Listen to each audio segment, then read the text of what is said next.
காலை நேர பிரதான செய்திகளின் ஊடாக நர்மதா சிறில் முதலில் தலைப்பு செய்திகள். வாகன இறக்குமதி தொடர்பில் மத்திய வங்கியின் அறிவிப்பு. ஹோர்முஸ் நீரிணையை உடனடியாக திறக்க வேண்டும், ஈரானிடம் அதிரடி கோரிக்கை. இனி விரிவான செய்திகள். இலங்கையில் வாகன இறக்குமதிக்காக மதிப்பிடப்படுவதை விடவும் அதிகளவான அந்நிய செலாவணி செலவிடப்பட வாய்ப்புள்ளதாக மத்திய வங்கி தெரிவித்துள்ளது.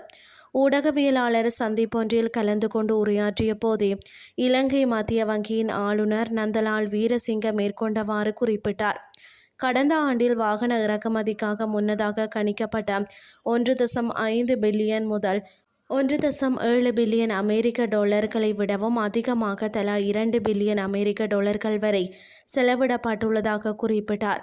இவ்வாறான அதிகளவான இறக்குமதி காரணமாக வாகன இறக்குமதி வரி மற்றும் தீர்வுகள் மூலம் திரைசேரிக்கு கிடைக்கும் வருவாயும் அதிகரித்துள்ளதாக அவர் சுட்டிக்காட்டினார்.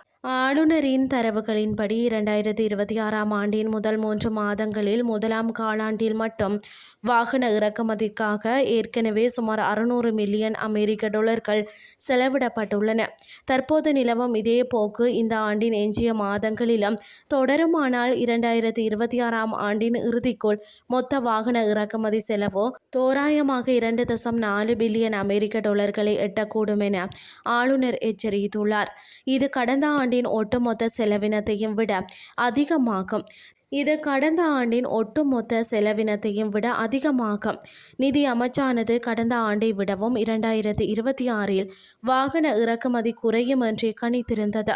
எனினும் தற்போதைய தரவுகள் அந்த எதிர்பார்ப்புகளையும் தாண்டி இறக்குமதி அதிகரிக்கலாம் என்பதை காட்டுவதாக நந்தலால் வீரசிங்க மேலும் தெரிவித்தார்.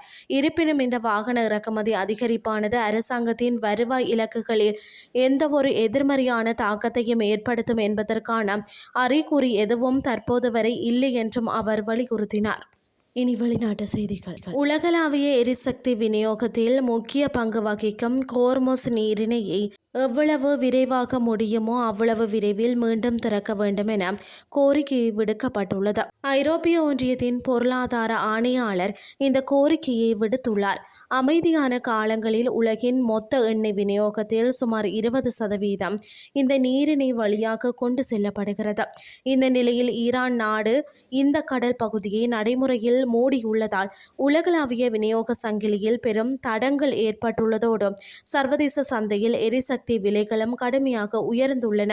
இந்த விவகாரம் மற்றும் தற்போதைய போர் சூழல் குறித்து பாரிஸில் நடைபெறவுள்ள G7 நாடுகளின் நிதி அமைச்சர்கள் கூட்டத்தில் விரிவாக விவாதிக்கப்படும் என்றும் ஐரோப்பிய ஒன்றியத்தின் பொருளாதார ஆணையாளர் தெரிவித்துள்ளார். இத்துடன் செய்திகள் யாவும் நிறைவடைகின்றது. அடுத்த இரவு 8:30 எதிர்பாருங்கள். நன்றி.